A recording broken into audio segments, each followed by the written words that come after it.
शांति कुंज की धरती से एक भाव भरा नमन।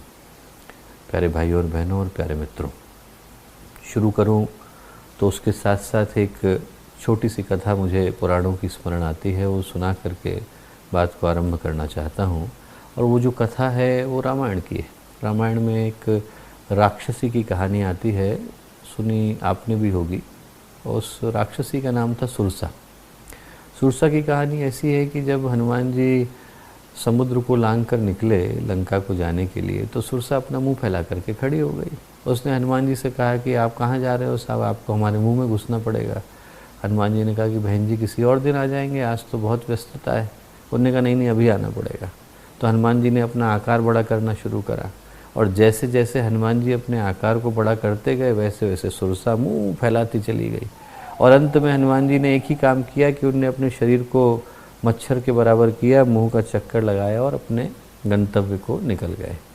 कहानी तो आपने सबने सुनी होगी, पर कहानी को सुनाने के पीछे का उद्देश्य क्या था? पीछे का उद्देश्य ये था दोस्तों कि यदि हम उस कहानी के परिप्रेक्ष्य में आज के समय की समीक्षा, उसका मूल्यांकन करके देखें तो एक बात हम स्पष्टता के साथ महसूस कर सकते हैं कि आज की परिस्थितियों में भी मनुष्य के सामने, मानवता के सामने, मनुष्यता के सामने अनेकों तरह की समस्याएं, राष्ट्रीय समस्याएं, अंतर्राष्ट्रीय समस्याएं, भावनात्मक समस्याएं, आत्मिक समस्याएं, बाहर की जगत की समस्याएं, सामाजिक समस्याएं, न जाने कितने तरह की समस्याएं सुरसा की तरह से मुंह फैला करके खड़ी हो गई। आप एक के समाधान की व्यवस्था नहीं बना पाते कि चार नई समस्याएं अपना मुंह खोल करके इंसान के सामने खड़ी हो जाती हैं। भ्रष्टाचार पनपता है, भ्रष्टाचार के नियंत्रण की व्यवस्था बनाई है, तब तक व्यभिचार पनपने लग जाता है।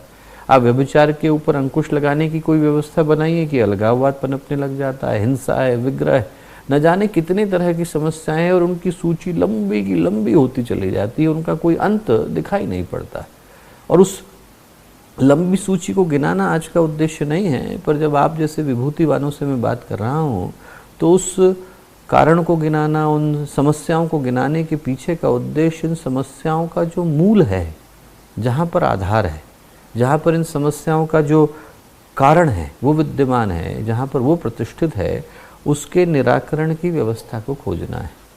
क्योंकि यदि हम ध्यान से देखें तो समस्याएं बाहर के जगत में है, वातावरण विषाक्त है, लोगों की सोच जो है भ्रमित हो गई है, पर उन सारी समस्याओं की जो जड़ें हैं वो मनुष्य के अंतःकरण के अंदर विद्यमान है। बाहर तो विश्व वृक्ष के पत्ते हैं, पर जो इनकी जड़ें हैं, जो इनका मूल है, वो इंसान की सोच के अंदर, भावनाओं के अंदर, आस्थाओं के अंदर, मान्यताओं के अंदर, उन सब के अंदर एक दूषित और विकृत जीवन शैली और चिंतन शैली के रूप में आकर के विद्यमान हो गया है।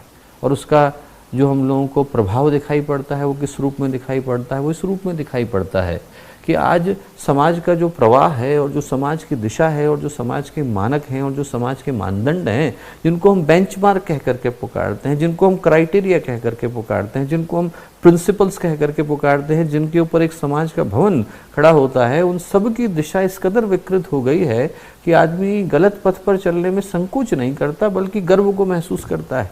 एक समय था कि जब व्यक्ति अच्छाई करता था तो छाती ठोक करके करता था, और बुराई करता था तो मुंह छुपा के करता था। घर में कोई सिगरेट पीता है तो घर में किसी को पता न चल जाए, छुपा करके पीता था, पता न चल जाए। आज व्यक्ति बुरा काम करता है तो छाती ठोक करके करता है, और अच्छा करता है तो मुंह छुपा करके जाता है। बुरा काम करना है, व्यसनों में उलझना है तो आदमी को कोई दिक्कत नहीं है, 10 को पता चले, 100 को पता चले, मैं सबको बताता हूँ कि मेरे अंदर कौन कौन सी बुराई है। पर यदि आदमी को भगवान के मंदिर में जाना है तो आदमी मुंह छुपा के जाता है, किसी को पता न चल जाए। साहब पुरातन पंथी लोग हैं, लोग दकियानूसी हैं। देखिए तो साहब समाज का प्रवाह कैसा हो गया है। समाज का प्रवाह ऐसा हो गया है कि आदमी को गलत करने में संकोच नहीं है। एक समय था कि व्यक्ति सादगी को, सज्जनता को, ईमानदारी को बड़े गर्व के साथ देखता था कि हमारे परिवार में एक ऐसा व्यक्तित्व है जो ईमानदारी का पालन करता है, कर्तव्य परायणता का पालन करता है।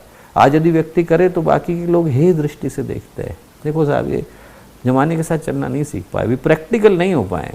आप देखो इनसे, ये अभी भी ईमानदारी की बातें कर रहे हैं। अब जमाना वैसा नहीं है साहब। आप जो ईमानदारी की बातें कर रहे हो, ये सब बातें आज के समय में नहीं चलती, लोग सिखाने के लिए आ जाते हैं। आप बड़े शहरों में जाओ, आपको यदि बड़ी पार्टी करनी है, कोई आपको अपने बिजनेस की नेटवर्किंग करनी है, और आपने वहाँ पर लोगों को नशा नहीं कराया, शराब नहीं पिलाई, लोग बात करना बंद कर देते हैं, बॉस आना बंद कर देते हैं, दोस्त जो है बंद कर देते हैं। ये क्या है, आधुनिक समाज का हुक्का पानी बंद करने के समान है। मैं नहीं कहता कि हर जगह पर ऐसी घटनाएं घटती हैं, बहुत सारे लोग अच्छे हैं, बहुत सारे लोगों के मन की सोच अच्छी है, पर मैं ये कहता हूँ कि एक बड़े हिस्से का जो प्रवाह है वो इस कदर विकृत हो चला है कि आदमी गलत को करने में शान समझता है और अच्छे को करने में अपमान समझता है।